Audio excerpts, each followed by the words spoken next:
Michigan schools are not doing as well as they should. We are not Mississippi yet. We're down in the 40s and so forth in the state ranks and the league tables in some, by some measures. But here's another way of putting it. Over the last 15 years, Michigan is dead last among the states in growth in reading and math proficiency of its students. And so we are sinking relative to other states.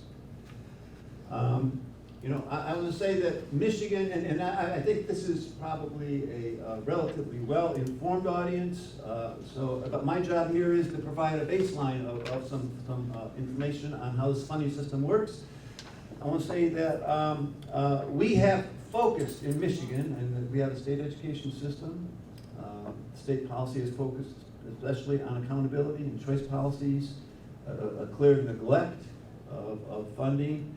That's hopefully starting to change. I'm going to talk about a report that was released earlier this year that was done with two of my doctoral students, Tanner Delpier and Jesse Nagel. But first, I'm going to say a few words about how this funding system works. The funding system in Michigan was established in 1994 with the passage of Proposal A. Okay. Proposal A had two main goals.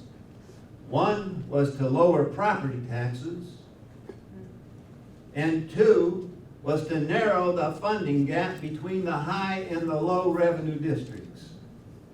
That was about it. And Proposal A largely accomplished those two goals. In addition, Proposal A brought about the foundation system where each student gets a per pupil foundation grant from the state. That foundation follows students from school to the charter schools and so forth. It greatly facilitated our school choice policies. Proposal A also accompanied a large reduction in the discretion that local communities have in funding their schools. Okay? We basically gave that authority over to the state. Okay? So the only thing the local district can vote on anymore on property taxes are facilities and some things at the ISD level. I'll mention that later. So two important things about this funding reform that still are with us today.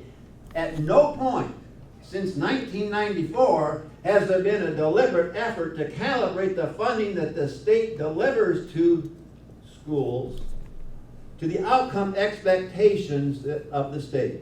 That's never been done. And secondly, we have not done any state policy on the funding of facilities, school facilities. That's separate funding, and that is totally left to local districts, okay? Is this familiar turf for this group? No. All right. So here's the first slide. That's a little background. First question is, how has this funding trend gone over this quarter-century period? So what we're looking at here is all the revenue for Michigan schools from the federal, state, and local level, just from the revenue that's going to the ISDs, to the charters, to the local school districts. It's all the revenue, it includes the facilities, adjusted for inflation. Okay, and you can see that in the early years, under Proposal A, funding increased, but since 2002, there's been about a 30% decline in revenue for Michigan public schools. Click again, please. If you adjust it per pupil, there's been a decline in the number of students, so that's a 22% decline in revenue per pupil. Okay, next slide, please. How does this compare to the other states?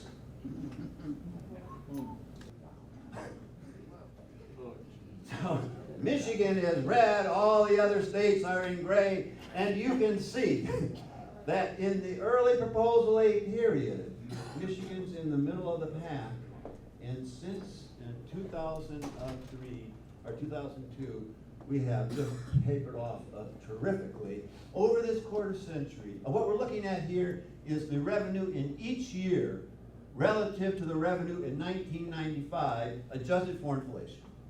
Okay, and you can see that Michigan, there is dead last in funding for funding growth for schools. No other state is close. There's only one other state that's spending less adjusted for inflation than it did in 1995. Any guesses? Mississippi. No.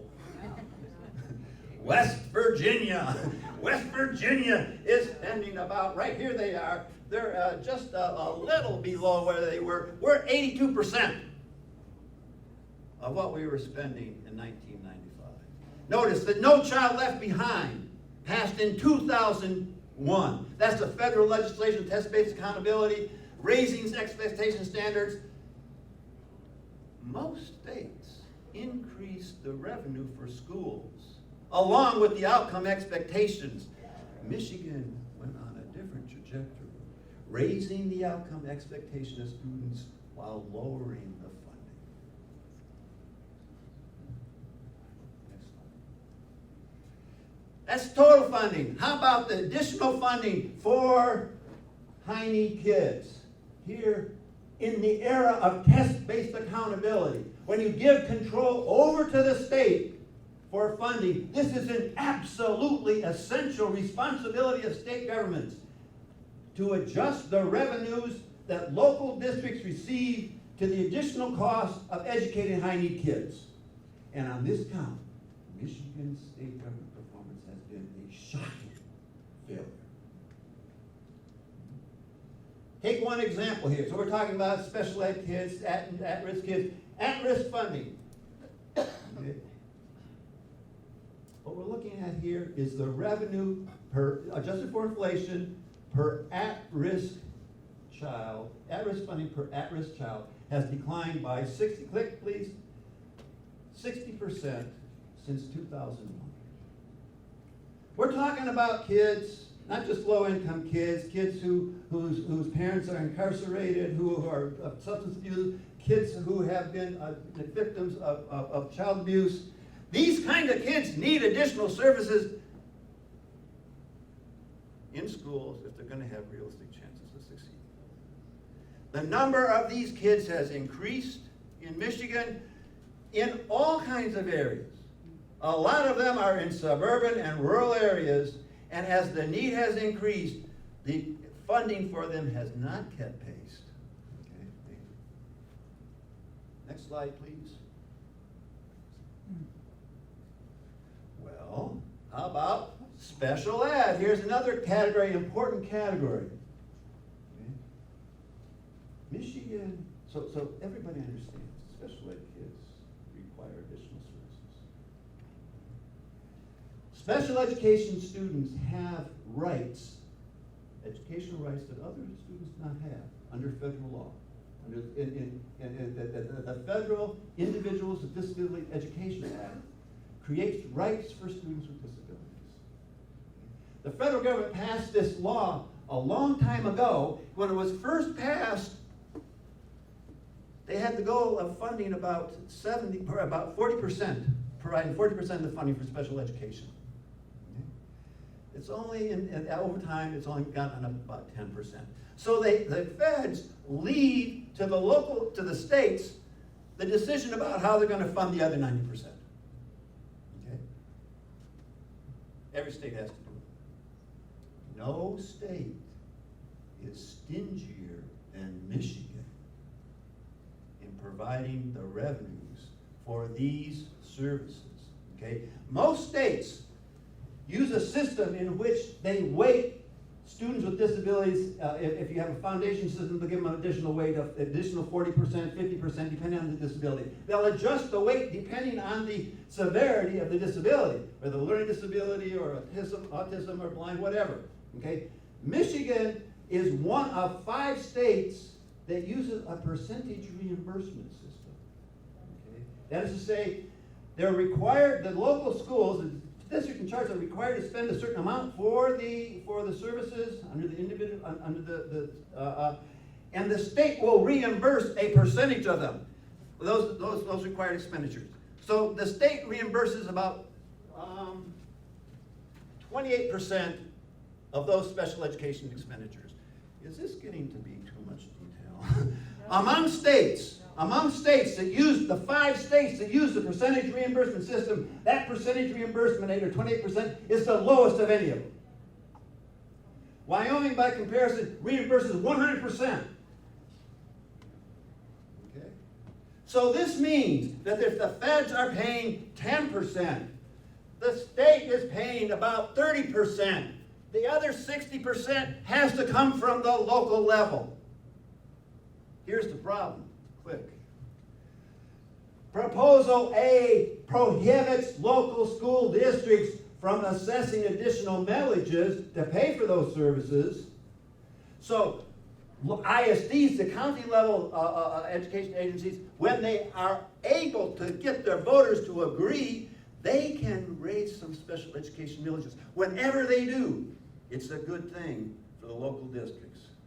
It takes some of that burden off of them. But here's the problem. ISDs vary dramatically in their ability to pay for these services based on inequalities in their taxable value per pupil. Okay? To give you one example, Genesee County has 144,000 taxable value per pupil, Charlotte-Emmett 600,000. Genesee County voters would have to have a millage rate 4 times the level of Charlotte-Emmett to generate the same revenue per pupil. Right?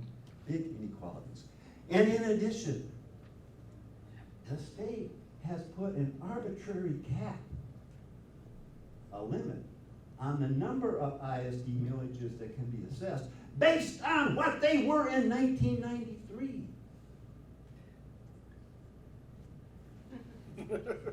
What if you didn't have a special ed millage in your ISD in 1993?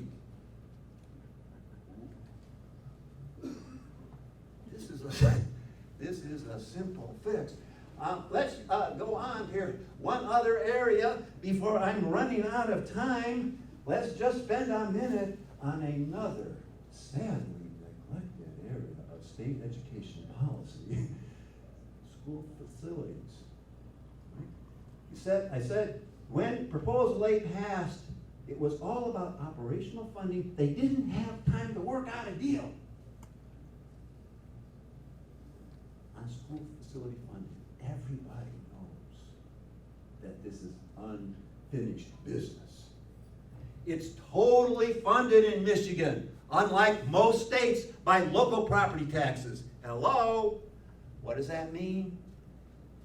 If you set out to deliberately design a system that would guarantee that the inequalities across Michigan communities in the size and the quality of the homes that children live in are reproduced in the buildings they spend their school days in, you would establish exactly the system that we have in Michigan, because it guarantees that kind of outcome.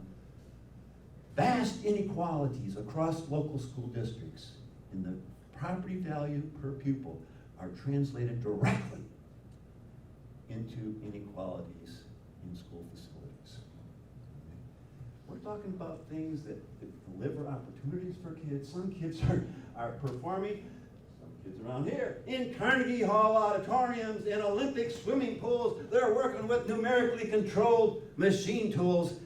Not every kid has that opportunity in this state. To give you one example of how this works out, we just have a simple example. Of 4 Michigan school districts, we picked these school districts because they're roughly the same size, about 2,000 students.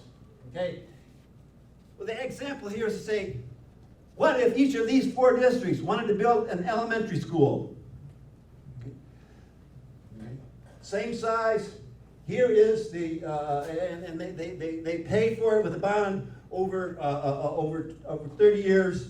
What would it cost local taxpayers? Here's the taxable value per pupil in these districts, quite a bit of difference per pupil, total tax value. So the voters in Ludington could build this school for $1.47 million. $147 a year on a $200,000 property. Carrollton, to build the same school, would have to have 22 mills, or $2,200 a year tax payment over the whole period. In fact, Carrollton could not build this school even if the residents wanted to pay those high taxes, because 22 mills is above the 13 mill cap that the state places on this. You want to know why some of these communities have inadequate facilities they can't pay for on their own? All right. Most states understand this. This is not brain surgery. We've known about this problem for a long, long time. There are ways to adjust for it. We just haven't paid attention to it. Can we go on? Why has the revenue declined? I am feeling that hook around my neck and pulling me off the stage. But I just have to say, there's been a... I'll cede you my time. Yeah, go right ahead.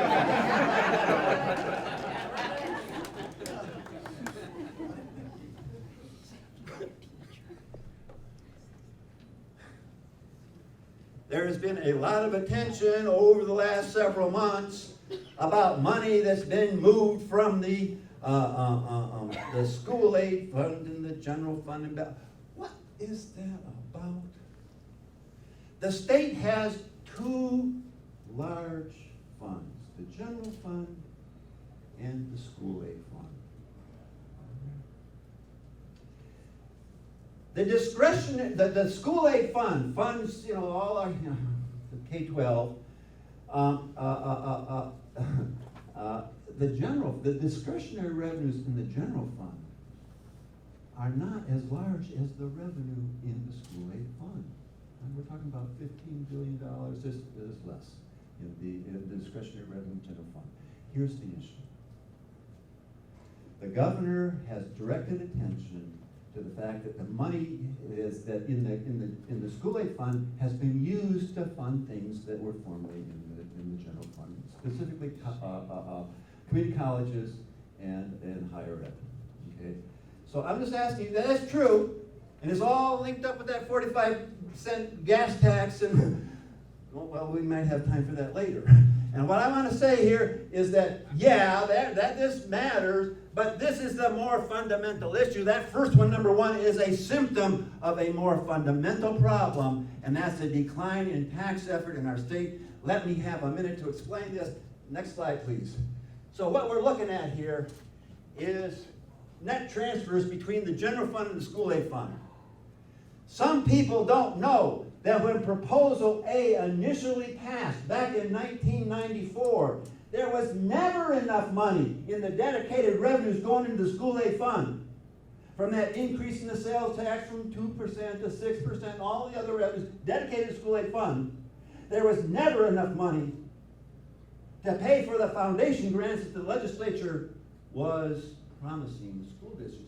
So from the beginning, they were transferring money from the general fund over to the school aid fund to pay for the schools. Over the first 8 years, it amounted to $560 million a year, a lot of money. That increased trend that we had in the early years was largely a result of this. But over time, that transfer decreased. You can see that, and then in recent years, the transfers have gone in the other direction from the school aid fund to the general fund in the form of paying for things out of the school aid fund, higher ed, community colleges, that formerly were funded strictly by the general fund. Okay?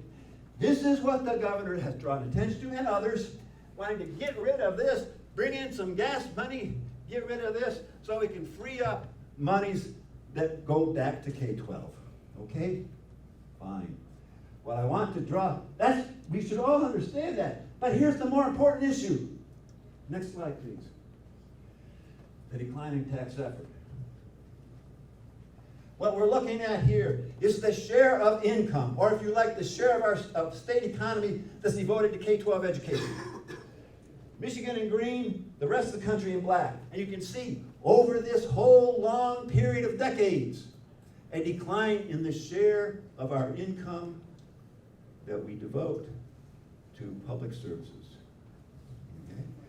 Back in the 70s, Michigan's tax effort was above the national average, and now we're below the national average. Just to put this in perspective, if Michigan today had the same average tax rate, that is to say, the same share of our income devoted to state and local government services, it would generate an additional $15 billion. As much money as in the entire school aid fund today. If we were just at the national average, it would generate over $3 billion additional revenue. That would be enough to make serious progress in overcoming the disinvestment that's happened in the last 15 years. Okay. Next slide, please. So in my mind, this question,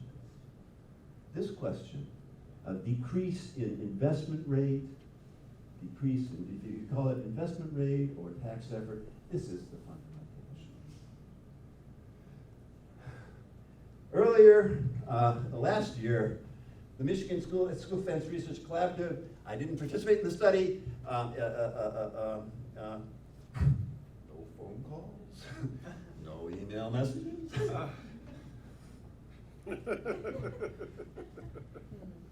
That's okay. It was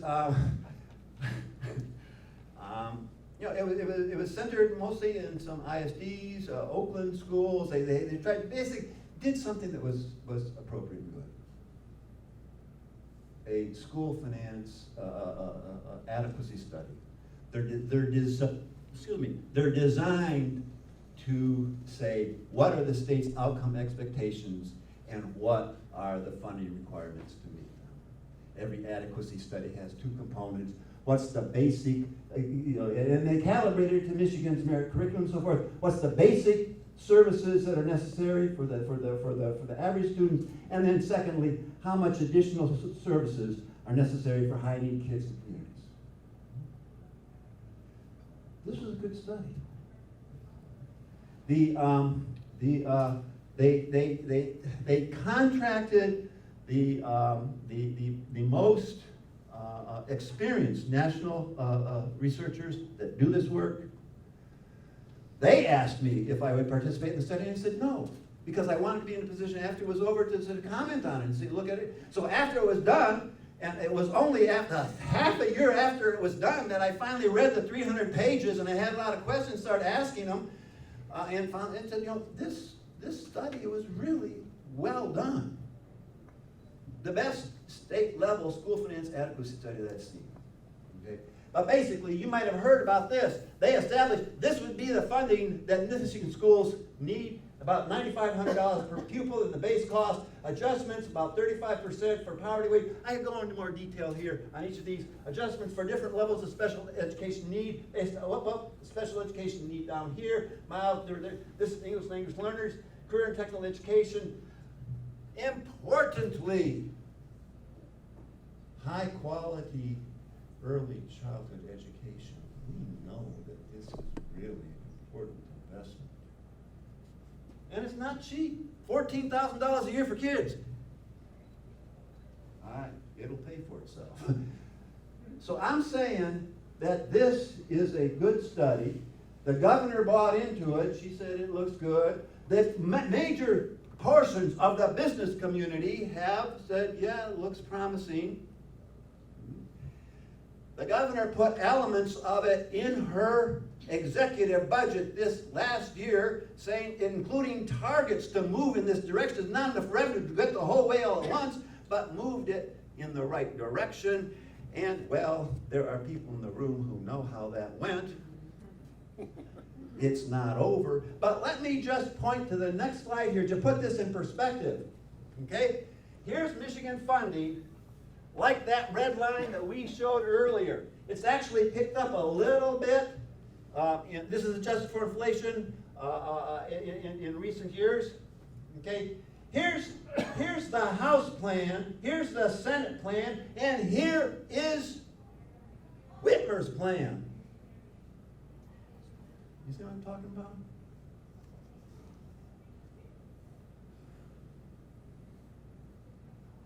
Here is the adequate revenue. By the way, they didn't do it. We put the price tag on this. Here's the adequate revenue. And here's the point I want to make, the key point. If Michigan had, so this is how much it would cost to fund the school finance research collaborative recommendations in terms of class size, in terms of nurses, in terms of how many counselors do you need, the early childhood education. How much would that cost? Well, it cost a lot of money. It cost about almost $23 billion. We're spending down here in the neighborhood here of $2 billion.